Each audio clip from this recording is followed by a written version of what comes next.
Your C5 or C6 Corvette is around 20 years old. You take really good care of them, you change your oil often, you check on your brakes and the condition of your tires, but when is the last time you checked on the condition of your fuel injectors? Are any of them clogged or partially clogged? Well, in this video, we're going to talk about several different things you can do to check on their condition, so hopefully you don't run into any of several different fuel-related issues that can damage your LS engine. Toys for life. Our C5 and C6 Corvettes make a lot of horsepower, and every single summer we push them pretty hard, and some of us hit wide open throttle just about every time we go for a spin.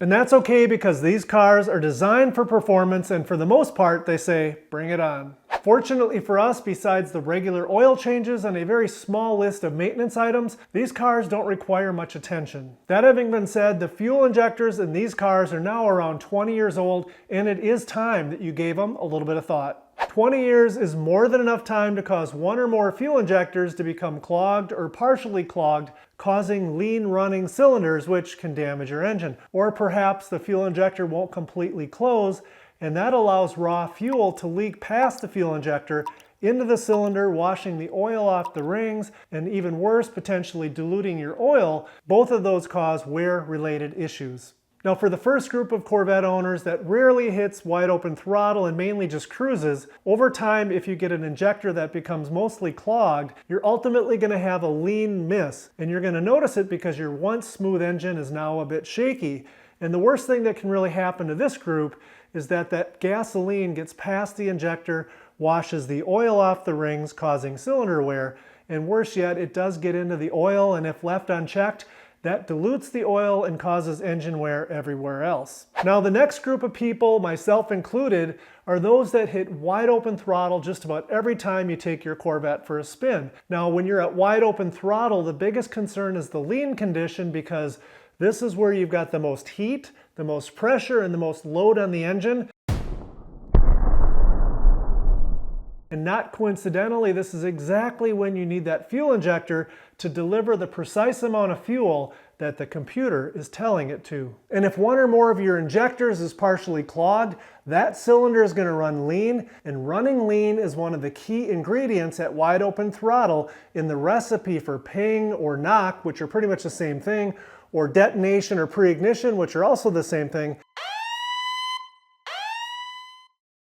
And any one of these events can lead to the catastrophic failure of one of your pistons, and when that occurs, it can and often does lead to taking out and destroying other components within your engine due to the extreme forces that are at play. The tendency for an LS engine to knock or detonate is amplified anytime you increase the horsepower above stock levels. Something like a cam and headers, that's going to increase it, and it increases it tremendously if you're running forced induction with a supercharger, a turbo, or nitrous oxide. Now, I'm not trying to be overly dramatic and scare you, but the truth is, our fuel injectors are absolutely neglected. And now that I have your attention, let's talk about some of the things you can do to be a bit proactive to make sure your fuel injectors are operating as they should. First, and in my mind, the holy grail, best way to make sure your fuel injectors are functioning the way they should and all flowing equally would be to remove them and bring them into a professional fuel injection cleaning service so they can be flow tested and, if necessary, cleaned or replaced. One such place that you can send your injectors into for service is Moe's Performance Motorsport in Blaine, Minnesota. I recently had a chance to visit their shop, and I talked to Sam, and he walked me through the process. First thing they do is visually inspect your injectors for any signs of damage. Then they put them on the flow bench where they run them through a series of pulse tests and measure the flow of each injector.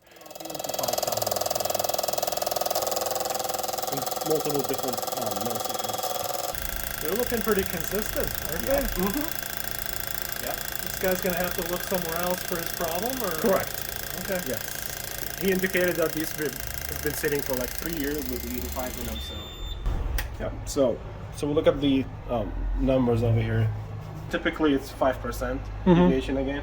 and this is not even 2%, 3%. So Then they put them through an ultrasonic cleaning process and then run them back on the flow bench one more time. Then the customer gets a detailed report with the before and after flow rate of each injector and if any are out of spec. So a huge shout out to Moe's Performance for taking the time to walk us through a fairly detailed part of the process they go through when servicing fuel injectors. And if you have a super high horsepower application, you're definitely going to want to get this done every couple years due to how critical fuel delivery is to your application. There's definitely a few other ways that are less intrusive and less accurate to tell when you might have a fuel injector related issue. The most obvious way would be as if you've got a rough running engine and it's set a check engine light and it's pointing towards with a diagnostic trouble code a particular cylinder. You do a little diagnostics and you've got good spark and good compression.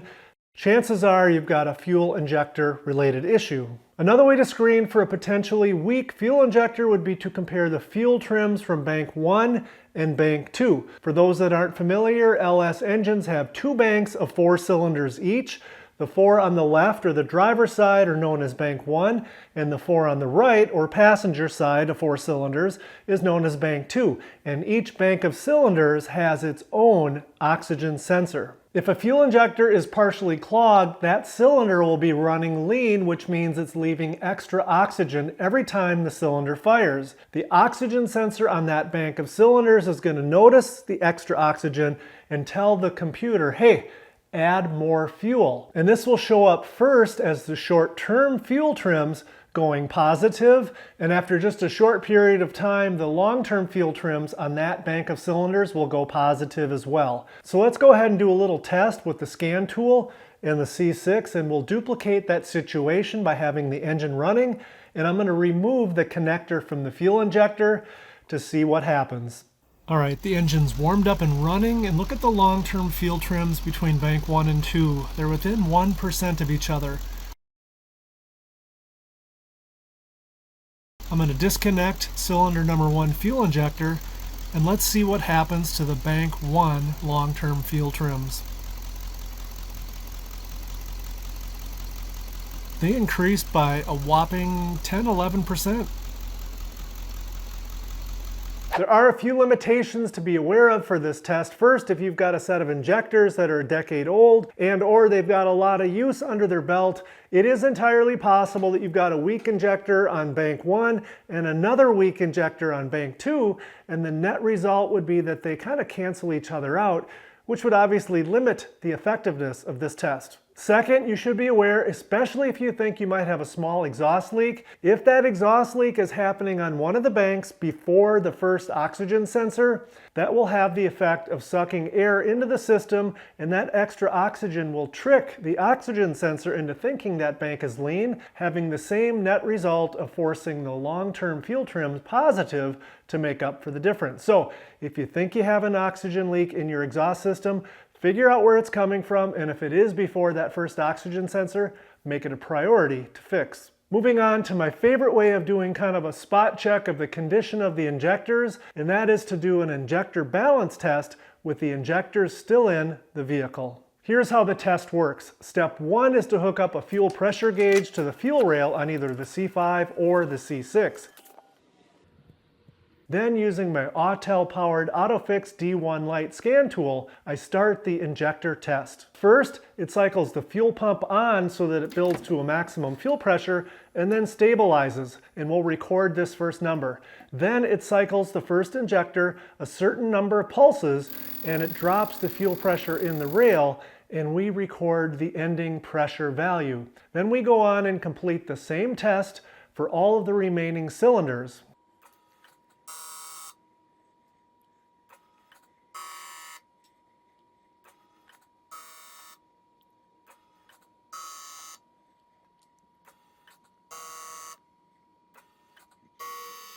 After we've completed testing all 8 injectors, we compare the beginning and ending value of pressure for each of the fuel injectors, and ideally they're going to be the same or within just a percent or two. And if so, they've passed the test. If one or two injectors lose very little pressure compared to the rest of the injectors, then we know that that cylinder is running lean and more investigation is in order. Investigations such as checking the individual injector in question's internal resistance with an ohm meter just to make sure its internal coil hasn't failed. And if that checks out okay, I'd probably try swapping two of the injectors to see if the lack of pressure drop follows the injector in question or not. If the lack of pressure drop does in fact follow the injector in question, then you know you've got a partially clogged or fully clogged injector. If it does not follow that injector and it stays in the original location, then you've got to check the wiring between the fuel injector and the computer to see if there's any opens or shorts. And if the wiring's not the issue, then most likely you've got an injector driver problem inside your computer.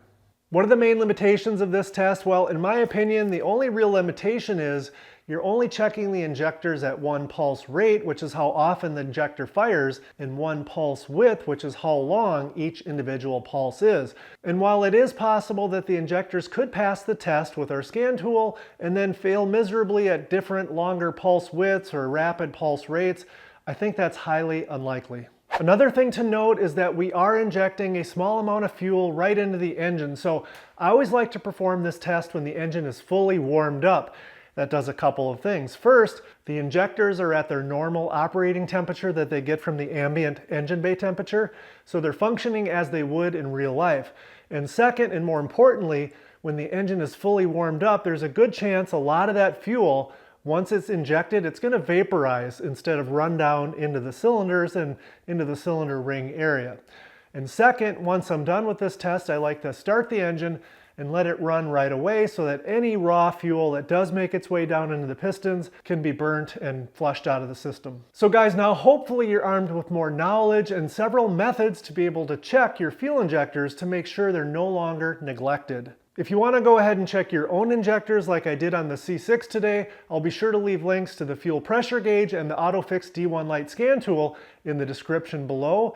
It's really easy to use, and the best part is there's a very good chance these tools will work with your other vehicles as well, not just your Corvette. If you happen to live in Minnesota, the Twin Cities metro area, and you want me to check out your fuel injectors in your Corvette like we did today, shoot me an email and I'm sure we can set something up. And lastly guys, if this video helped you in any way, please be sure to leave a thumbs up, consider subscribing and or leaving a comment if you could, but most of all, thanks for watching.